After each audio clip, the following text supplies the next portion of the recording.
CTET का result कब जारी होगा, पेपर कैंसिल होगा या नहीं होगा, नेक्स्ट सीटेट कब होगा, ज्यादा बच्चे पास होंगे या कम बच्चे पास होंगे, इन सभी पॉइंट्स को आइए सीक्वेंस में लेकर चलते हैं।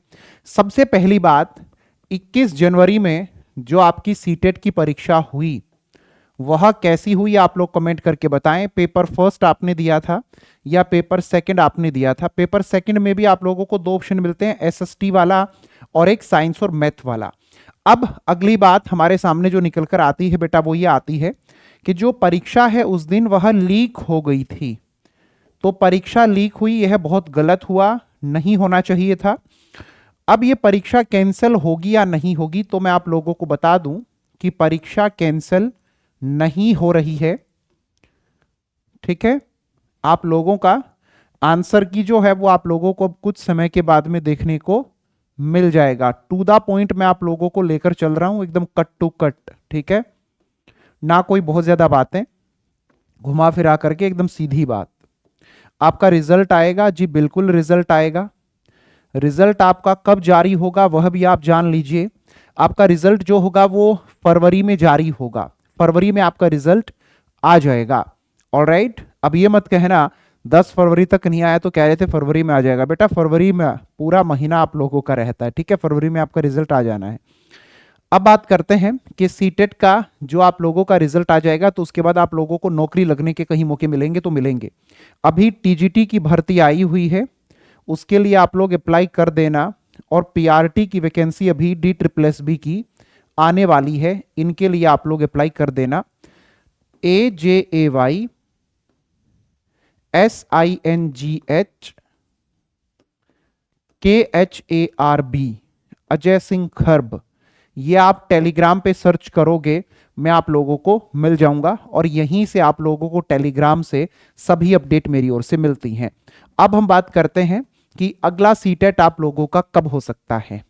बेटा सीटेट की परीक्षा बताया गया है कि साल में 2 बार होती है, तो हम ये मानकर चल सकते हैं कि अभी आप लोगों की जो सीटेट की परीक्षा 2024 में हमें फिर से देखने को मिलेगी, वो जुलाई और अगस्त में देखने को मिल सकती है। तो इंतजार करें, अभी आप लोगों का रिजल्ट जारी होगा, फिर से नोटिफिकेशन आएगा और फिर से आपकी सीटेट की परीक्षा होगी। सीटेट का अब की बार जो लेवल आया था वो मॉडरेट आया था और अगली बार के लिए भी आप मॉडरेट लेवल को लेकर के ही तैयारी करते हुए चलें।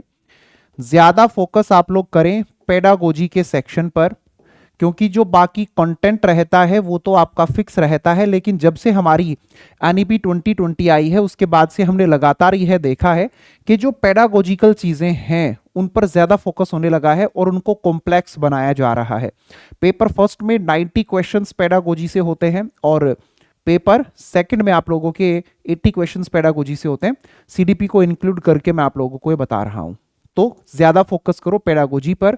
जो बाकी चीजें, जो बाकी कंटेंट रह जाता है वो फिक्स है, वो सब आप लोगों का कवर हो जाता है आपकी एनसीईआरटी की किताबों से। तो एनसीईआरटी से ही आप लोगों का पेपर बनता है, आउट ऑफ सिलेबस ये पेपर नहीं जाता है। जो सिलेबस है उसी में से आपका पेपर बन रहा है।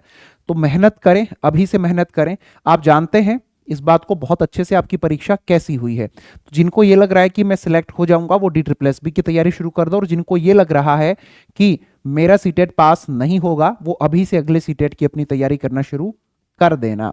याद रखिए ये बात, आपने टीचिंग कोर्स इसलिए किया था ताकि आप लोग सरकारी टीचर बन जाओ, ताकि आप लोगों को जॉब मिल जाए। और बेटा ये जॉब जब तक नहीं मिलेगी तब तक की लड़ाई तो है ही, तब तक तो संघर्ष करना ही है। तो आज नहीं तो कल, कल नहीं तो परसों मेहनत तो करनी होगी। तो अच्छा है कि आज से और अभी से ही मेहनत करना आप लोग शुरू कर दें। मेरी ओर से आप लोगों को जो भी इंफॉर्मेशन चाहिए है कमेंट करके मुझे बता दीजिए, लेकिन मेरी वीडियोस को देखने के बाद में उन लोगों से मुझे कोई फर्क नहीं पड़ता है जो कि मीठी मीठी बातें सुनना चाहते हैं, जो कि लोक लुभावन विचारों की ओर ज्यादा बढ़ते हैं, जिनको वो चाहिए जो वो सुनना चाहते हैं तो वही बोला जाए, ऐसा बिल्कुल भी नहीं है। मैं बात करता हूं टू द पॉइंट, मैं बात करता हूं उनके हक में जो मेहनती हैं। मेरी बात रहती है उन बच्चों के लिए जो आगे बढ़ना चाहते हैं, जिनको मेहनत नहीं करनी है, जिनको टाइम पास करना है, जिनको जुगाड़ ढूंढने हैं, जिन लोगों को ये थॉट प्रोसेस है कि कुछ पीडीएफ रट लेंगे, कुछ पेपर से पहले कुछ मैराथन देख लेंगे और पेपर पास हो जाएगा, तो उनके लिए अजय सर नहीं है। दैट्स इट, बात खत्म। अजय सर हर उस बच्चे के लिए है जो मेहनत करना चाहता है, जो लॉजिकल है, जो क्रिटिकल है, और जो मेहनत के दम पे आगे बढ़ना चाहता है। जिसको ये बता दिया ये पढ़ना पड़ेगा तो पढ़ना पड़ेगा, तभी पेपर पास होगा, तो वो पढ़ेगा। ऐसे बच्चों के लिए अजय सर है।